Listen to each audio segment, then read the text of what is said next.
Is Obama planning to invade the whole world? Well, according to Venezuelan Foreign Minister Delcy Rodriguez, the United States is apparently laying a legal groundwork to wage a war against Venezuela and other countries of the world. Now, this comes just a few days after President Obama submitted a request to his Congress to expand the fight against the Islamic State, including even the possibility of ground operations. Obama's request to step up the fight against ISIS is clearly aimed at fighting terrorism, but that's not how Venezuelan government sees it. Ms. Rodriguez, she had this to say on the topic. She said, the United States is preparing to declare war on all countries because requesting authorization to use military force without a geographic restriction means they can invade any country.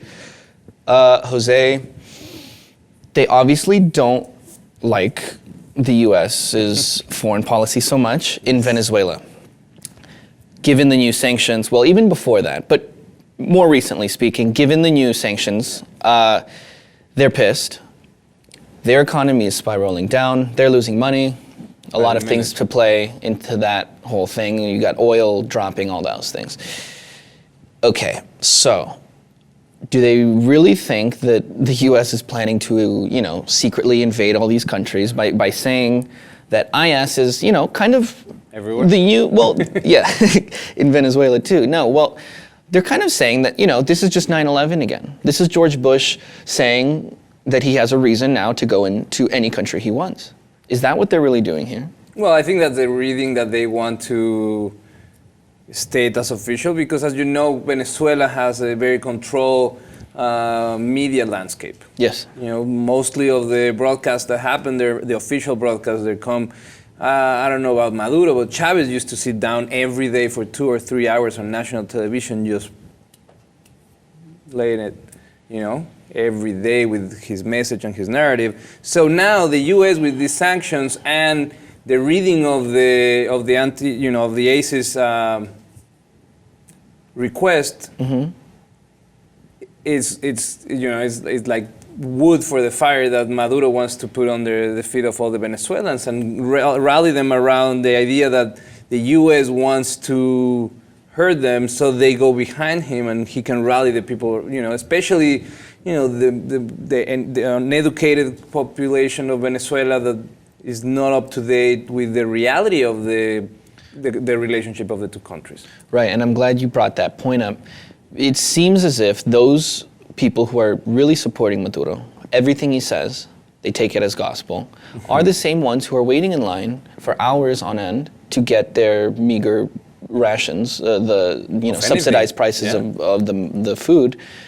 But ultimately, we have to see here is that, their shelves in the markets are looking skimpy. Things like toilet paper are hard to acquire. People are having to import their basic goods from Miami. The control of We're talking diapers. Of the money is pressed, they can't own more than a certain amount of dollars. Okay, so given all of this, what you would say here normally is, if you're in the Maduro government, you would say, shit. What happened a few years ago is going to happen again. People are going to take the streets. Students are going to be pissed off. Yeah. People are going to have to die again, and that's just going to escalate it downhill. So naturally, what's he going to do? He's going to blame it on an outside force, the imperialists, as they call them, and that's just going to make sure that he looks good and he saves face no matter what. And it's really not like unfortunate. He's doing anything for the country either. Right. Besides corruption corruption. If you see the level of corruption, you see the level of crime that Venezuelans have to deal with every day. It's really, really high. People say that they were better with Chavez, if that's even possible to conceive. But I think at the same time, the Venezuela regime, they are really, really good at spinning whatever the U.S. puts out there. Well, Chavez was a much better speaker than Maduro was, I gotta say. But regarding the sanctions that were put into place, they see it as a direct attack on Venezuela, trying to stage a coup or whatever they want to pin it on. The U.S. has a different view on it.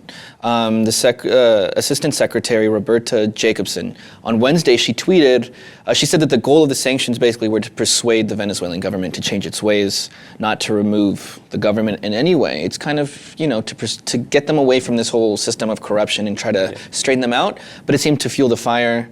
It made his government paranoid that it's going to piss everybody off, that they were going to blame the Maduro government, and it's just kind of, seemed to actually really just hurt the whole country, the sanctions that the U.S. put It on. hurts the country because It's not helping anybody. It's not helping anybody. Corruption's and not it going to go just- away. I think these sanctions, they are only helping Maduro internally. I think that out of these sanctions, what Maduro is getting is more support from certain sections of the population, which is exactly what you don't want. So, what you're saying is Obama's not planning to I don't invade think the so. world? No, I don't think so. I don't think so either. Well, of course, we'd love to know what you guys think about all this.